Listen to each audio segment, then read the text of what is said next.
The world had now arrived at one of those supreme moments of history when everything is transformed between the end of one period and the beginning of another. In the east, Turkey; in the south, Spain; in the west, France; and in the north, Germany, all were going to assume, together with the title of great powers, that influence which they were destined to exert in the future over the secondary states. Accordingly, we too, with Alexander VI, will cast a rapid glance over them, and see what were their respective situations in regard to Italy, which they all coveted as a prize. Constantine, Palaeologos Dragosus, besieged by 300,000 Turks, after having appealed in vain for aid to the whole of Christendom, had not been willing to survive the loss of his empire, and had been found in the midst of the dead, close to the Tophana gate.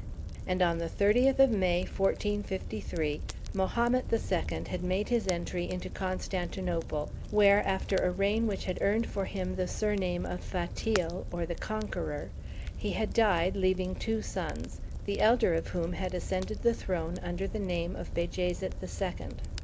The accession of the new Sultan, however, had not taken place with the tranquillity which his right as elder brother and his father's choice of him should have promised. His younger brother, Djem, better known under the name of Zizima, had argued that whereas he was born in the purple, that is, born during the reign of Mohammed, Bajazet was born prior to his epoch, and was therefore the son of a private individual. This was rather a poor trick, but where force is all and right is naught, it was good enough to stir up a war. The 2 brothers, each at the head of an army, met accordingly in Asia in 1482. Djem was defeated after a 7 hours' fight, and pursued by his brother, who gave him no time to rally his army. He was obliged to embark from Cilicia, and took refuge in Rhodes, where he implored the protection of the Knights of St. John. They, not daring to give him an asylum in their island so near to Asia, sent him to France, where they had him carefully guarded in one of their commanderies, in spite of the urging of Qaid Bey, Sultan of Egypt, who, having revolted against Bajazet, desired to have the young prince in his army to give his rebellion the appearance of legitimate warfare. The same demand, moreover, with the same political object, had been made successively by Matthias Corvinus, king of Hungary, by Ferdinand, king of Aragon and Sicily, and by Ferdinand, king of Naples. On his side, Bajazet, who knew all the importance of such a rival if he once allied himself with any one of the princes with whom he was at war, had sent ambassadors to Charles VIII, offering, if he would consent to keep Djem with him, to give him a considerable pension, and to give to France the sovereignty of the Holy Land so soon as Jerusalem should be conquered by the Sultan of Egypt. The King of France had accepted these terms. But then Innocent VIII had intervened, and in his turn had claimed Djem ostensibly to give support to the claims of the refugee to a crusade which he was preaching against the Turks, but in reality to appropriate the pension of 40,000 ducats to be given by Bajazet to any one of the Christian princes who would undertake to be his brother's jailer. Charles VIII had not dared to refuse to the spiritual head of Christendom a request supported by such holy reasons, and therefore Djem had quitted France, accompanied by the Grand Master d'Aubusson, under whose direct charge he was, but his guardian had consented, for the sake of a cardinal's hat, to yield up his prisoner.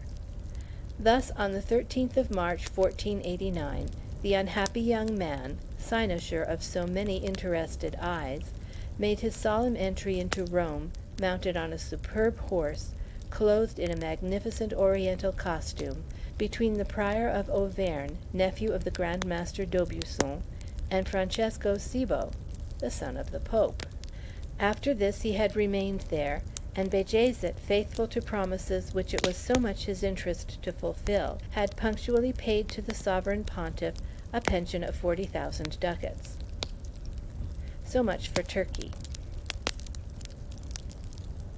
Ferdinand and Isabella were reigning in Spain, and were laying the foundations of that vast power which was destined 25 years later to make Charles V declare that the sun never set on his dominions.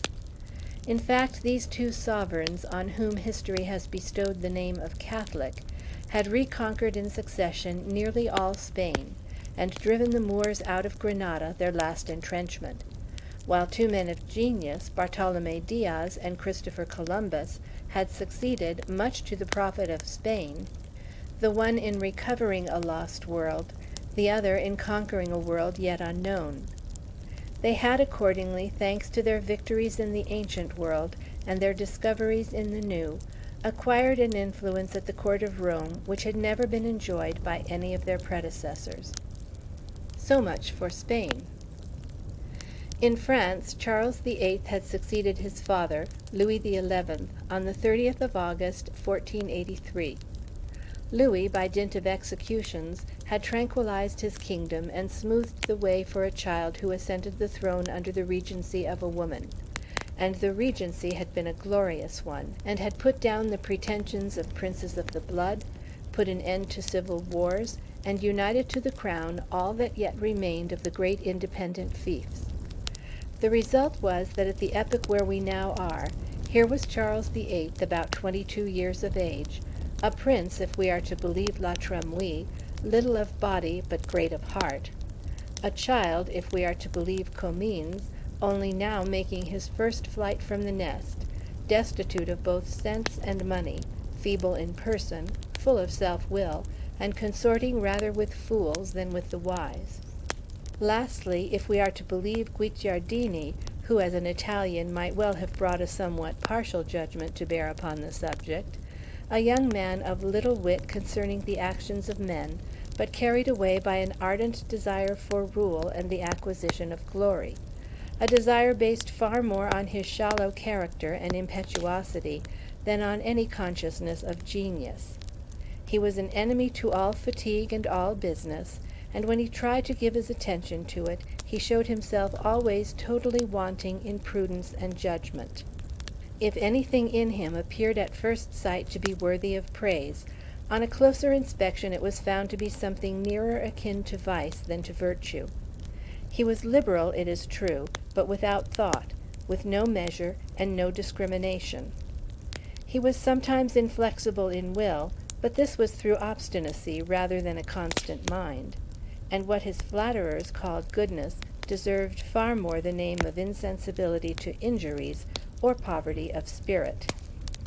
As to his physical appearance, if we are to believe the same author, it was still less admirable, and answered marvelously to his weakness of mind and character. He was small, with a large head, a short, thick neck, broad chest, and high shoulders. His thighs and legs were long and thin, and as his face also was ugly, and was only redeemed by the dignity and force of his glance, and all his limbs were disproportionate with one another, he had rather the appearance of a monster than a man. Such was he whom fortune was destined to make a conqueror, for whom heaven was reserving more glory than he had power to carry. So much for France. The imperial throne was occupied by Frederick III, who had been rightly named the Peaceful, not for the reason that he had always maintained peace, but because, having constantly been beaten, he had always been forced to make it. The first proof he had given of this very philosophical forbearance was during his journey to Rome, whither he betook himself to be consecrated. In crossing the Apennines, he was attacked by brigands. They robbed him, but he made no pursuit, and so, encouraged by example and by the impunity of lesser thieves, the greater ones soon took part in the robberies. Amurath seized part of Hungary, Matthias Corvinus took Lower Austria, and Frederick consoled himself for these usurpations by repeating the maxim, "Forgetfulness is the best cure for the losses we suffer." At the time we have now reached, he had just, after a reign of 53 years, affianced his son Maximilian to Marie of Burgundy, and had put under the ban of the empire his son-in-law, Albert of Bavaria, who laid claim to the ownership of the Tyrol. He was therefore too full of his family affairs to be troubled about Italy. Besides, he was busy looking for a motto for the House of Austria, an occupation of the highest importance for a man of the character of Frederick III. This motto, which Charles V was destined almost to render true, was at last discovered, to the great joy of the old emperor, who, judging that he had nothing more to do on earth after he had given this last proof of sagacity, died on the 19th of August, 1493, leaving the empire to his son Maximilian. This motto was simply founded on the 5 vowels, A, E, I, O, U, the initial letters of these 5 words, Austriae est imperare orbi universo. This means, it is the destiny of Austria to rule over the whole world. So much for Germany. Now that we have cast a glance over the 4 nations which were on the way, as we said before, to become European powers, let us turn our attention to those secondary states which formed a circle more contiguous to Rome, and whose business it was to serve as armor, so to speak, to the spiritual queen of the world, should it please any of these political giants whom we have described to make encroachments with a view to an attack on the seas or the mountains, the Adriatic Gulf or the Alps, the Mediterranean or the Apennines. These were the Kingdom of Naples, the Duchy of Milan, the magnificent Republic of Florence, and the most serene Republic of Venice. The Kingdom of Naples was in the hands of the old Ferdinand, whose birth was not only illegitimate, but probably also well within the prohibited degrees. His father, Alfonso of Aragon, received his crown from Giovanna of Naples, who had adopted him as her successor. But since, in the fear of having no heir, the queen on her deathbed had named 2 instead of 1, Alfonso had to sustain his rights against Renee. The 2 aspirants for some time disputed the crown. At last the House of Aragon carried the day over the House of Anjou, and in the course of the year 1442, Alfonso definitely secured his seat on the throne. Of this sort were the claims of the defeated rival, which we shall see Charles VIII maintaining later on. Ferdinand had neither the courage nor the genius of his father, and yet he triumphed over his enemies one after another. He had 2 rivals, both far superior in merit to himself. The one was his nephew, the Count of Viana, who, basing his claim on his uncle's shameful birth, commanded the whole Aragonese party. The other was Duke John of Calabria, who commanded the whole Angevin party. Still he managed to hold the 2 apart, and to keep himself on the throne by dint of his prudence, which often verged upon duplicity. He had a cultivated mind, and had studied the sciences, above all, law. He was of middle height, with a large handsome head, his brow open and admirably framed in beautiful white hair, which fell nearly down to his shoulders. Moreover, though he had rarely exercised his physical strength in arms, this strength was so great that one day, when he happened to be on the square of the Mercato Nuovo at Naples, he seized by the horns a bull that had escaped, and stopped him short, in spite of all the efforts the animal made to escape from his hands. Now the election of Alexander had caused him great uneasiness, and in spite of his usual prudence, he had not been able to restrain himself from saying before the bearer of the news that not only did he fail to rejoice in this election, but also that he did not think any Christian could rejoice in it, seeing that Borgia, having always been a bad man, would certainly make a bad pope. To this he added that even were the choice an excellent one, and such as would please everybody else, it would be none the less fatal to the House of Aragon, although Rodrigo was born her subject, and owed to her the origin and progress of his fortunes. For wherever reasons of state come in, the ties of blood and parentage are soon forgotten, and a fortiori, relations arising from the obligations of nationality. Thus one may see that Ferdinand judged Alexander VI with his usual perspicacity. This, however, did not hinder him, as we shall soon perceive, from being the first to contract an alliance with him. The Duchy of Milan belonged nominally to John Galeazzo, grandson of Francesco Sforza, who had seized it by violence on the 26th of February, 1450, and bequeathed it to his son, Galeazzo Maria, father of the young prince now reigning. We say nominally because the real master of the Milanese was at this period not the legitimate heir who was supposed to possess it, but his uncle Ludovico, surnamed Il Moro, because of the mulberry tree which he bore in his arms. After being exiled with his two brothers, Philip, who died of poison in 1479, and Ascanio, who became the cardinal, he returned to Milan some days after the assassination of Galeazzo Maria, which took place on the 26th of December, 1476, in St. Stephen's Church, and assumed the regency for the young duke, who at that time was only 8 years old. From now onward, even after his nephew had reached the age of 22, Ludovico continued to rule, and according to all probabilities was destined to rule a long time yet. For, some days after the poor young man had shown a desire to take the reins himself, he had fallen sick, and it was said, and not in a whisper, that he had taken one of those slow but mortal poisons of which princes made so frequent a use at this period that, even when a malady was natural, a cause was always sought connected with some great man's interests.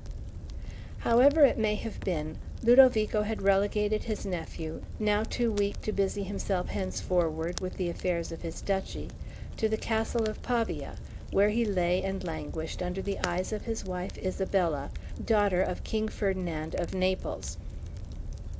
As to Ludovico, he was an ambitious man, full of courage and astuteness, familiar with the sword and with poison, which he used alternately according to the occasion, without feeling any repugnance or any predilection for either of them, but quite decided to be his nephew's heir, whether he died or lived. Florence, although she had preserved the name of a republic, had little by little lost all her liberties, and belonged in fact, if not by right, to Piero dei Medici, to whom she had been bequeathed as a paternal legacy by Lorenzo, as we have seen, at the risk of his soul's salvation. The son, unfortunately, was far from having the genius of his father. He was handsome, it is true, whereas Lorenzo, on the contrary, was remarkably ugly. He had an agreeable musical voice, whereas Lorenzo had always spoken through his nose. He was instructed in Latin and Greek, his conversation was pleasant and easy, and he improvised verses almost as well as the so-called magnificent.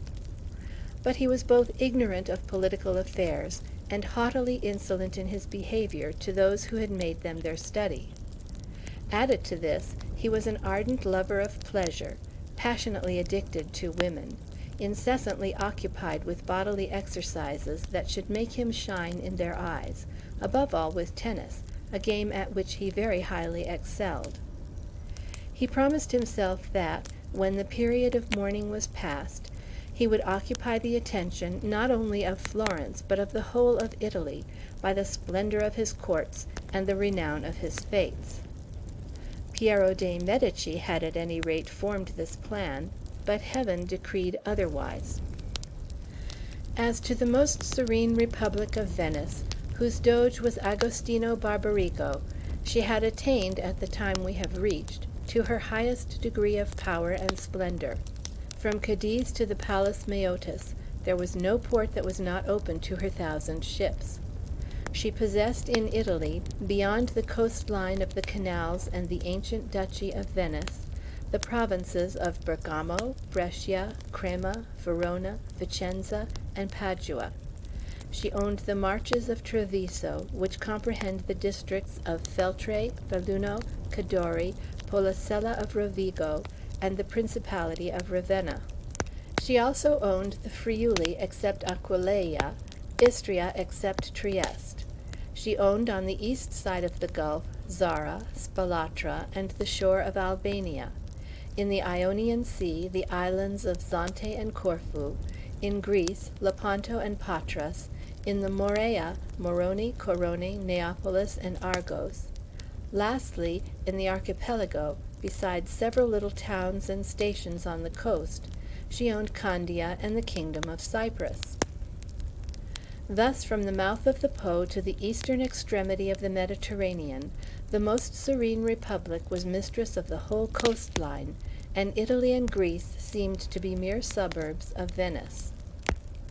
In the intervals of space left free between Naples, Milan, Florence, and Venice, petty tyrants had arisen who exercised an absolute sovereignty over their territories. Thus the Colonnas were at Ostia and at Nettuno, the Montefeltri at Urbino, the Manfredi at Faenza, the Bentivogli at Bologna, the Malatesta family at Rimini, the Vitelli at Città di Castello, the Baglioni at Perugia, the Orsini at Vicovaro, and the princes of Este at Ferrara. Finally, in the center of this immense circle, composed of great powers, of secondary states, and of little tyrannies, Rome was set on high, the most exalted, yet the weakest of all, without influence, without lands, without an army, without gold. It was the concern of the new pope to secure all this. Let us see, therefore, what manner of man was this Alexander VI for undertaking and accomplishing such a project.